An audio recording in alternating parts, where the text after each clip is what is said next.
राधे कृष्ण आप सभी को। आज की वीडियो में सुनेंगे वैशाख मास में कहीं सुनी जाने वाली तुलसा जी की कहानी।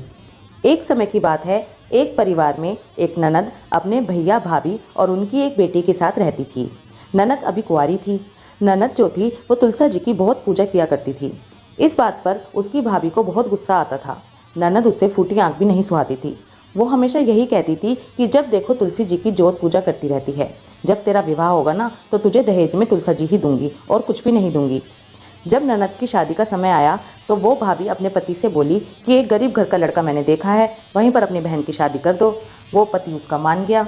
उसने अपनी ननद के लिए रिश्ता पक्का कर दिया। जब बाराती आए तो भाभी ने तुलसा जी का गमला फोड़कर सबके पत्तलों पर सजा दिया। बाराती देखकर बड़े गुस्सा हुए कि ये क्या है, बारातियों को खाने में क्या दे रहे हैं, ये तो सब हरे हरे पत्ते रखे हैं, मिट्टी रखी है। जो लड़की थी वो भी बड़ी दुखी हुई। अंदर कमरे में बैठे बैठे तुलसा जी से प्रार्थना करने लगी, हे तुलसी माँ, मेरे भैया की और मेरे घर की लाज बचाओ, इन बारातियों को गुस्सा शांत करो। तुलसा जी की प्रार्थना करने लगी। तभी वो लड़की ने बाहर संदेशा भिजवाया कि सभी बारातियों से कहो कि अपनी आंखें बंद कर लें, मैं जरा निकल के दूसरे कमरे में जाऊंगी। बारातियों से संदेशा पहुंचा तो बाराती कहने लगे ठीक है। सभी बाराती आंख बंद करके बैठ गए। लड़की एक कमरे में से निकल के दूसरे कमरे में गई।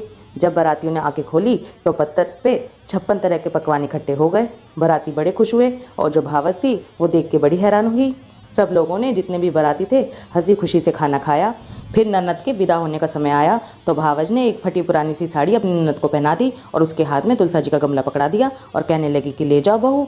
जब ससुर ने देखा कि बहू को इसकी भावस तो ऐसे विदा कर रही है तो ससुर ने क्या किया, जल्दी से घर पहुंचा और घर जाकर अपनी पत्नी से कहा कि जो हमारी बहू है वो फटी पुरानी साड़ी पहन कर आ रही है, ना कुछ जेवर पहन रखे हैं, ना ही पैरों में चप्पल है, बस हाथ में तुलसा जी का गमला है। तुम जल्दी से उसके लिए गहने और कपड़े निकाल दो। यहाँ सब रिश्तेदार बैठे हुए हैं, देखेंगे तो क्या कहेंगे।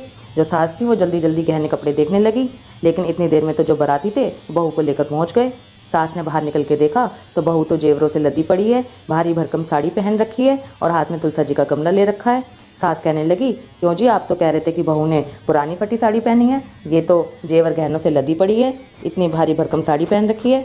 सास ने बहू को खूब अंदर लिया, बहू का खूब स्वागत किया।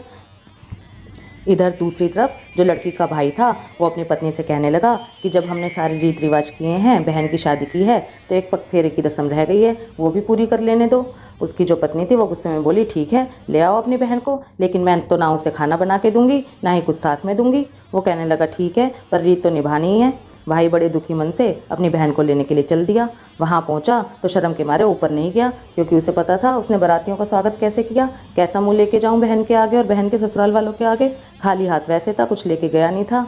लेकिन बहन जो थी उसने ऊपर से झांक के अपने भाई को देख लिया। तब अपने पति से कहा कि मेरे भैया मुझे लेने आए हैं, उन्हें ऊपर लिवा के ले आओ।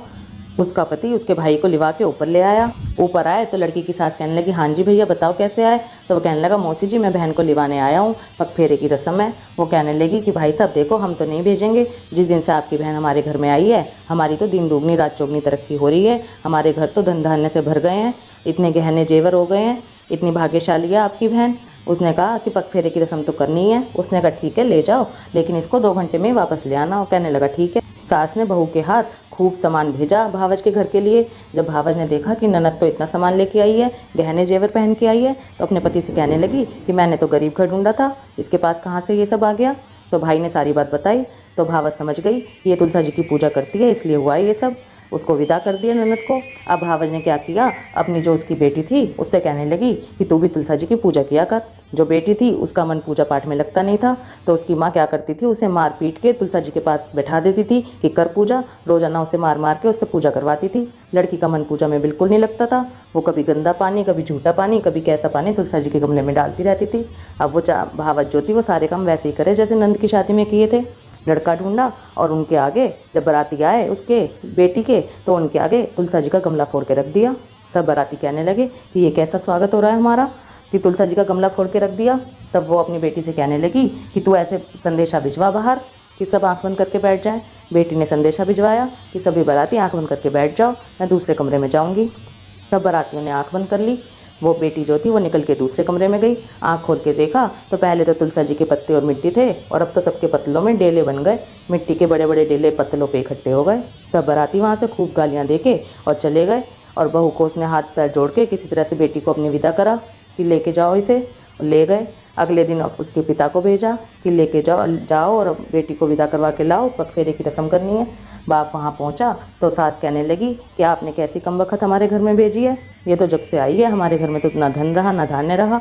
वो कहने लगी कि बेटी बड़ी रोने लगी, कहने लगी पिताजी मेरा मन पूजा पाठ में नहीं लगता था, लेकिन माँ ने ज़बरदस्ती मुझसे पूजा करवाई और मेरे हाथ तो तुलसा जी का अपमान ही हुआ है, कोई सम्मान तो हुआ नहीं है, इसीलिए ये सब देखने को मिल रहा है। वो लिवा के अपनी बेटी को घर पे आया तो उसकी पत्नी कहने लगी क्यों, जब ननद आई थी तो इतने जेवर लाद के आई थी, मेरी बेटी को तुम ऐसे ही लिया है। तो भाई कहने लगा मेरी बहन तुलसा जी को सच्चे मन से सींचती थी, तेरी बेटी ने झूठे मन से सींचा, तूने उसकी होड़ करी।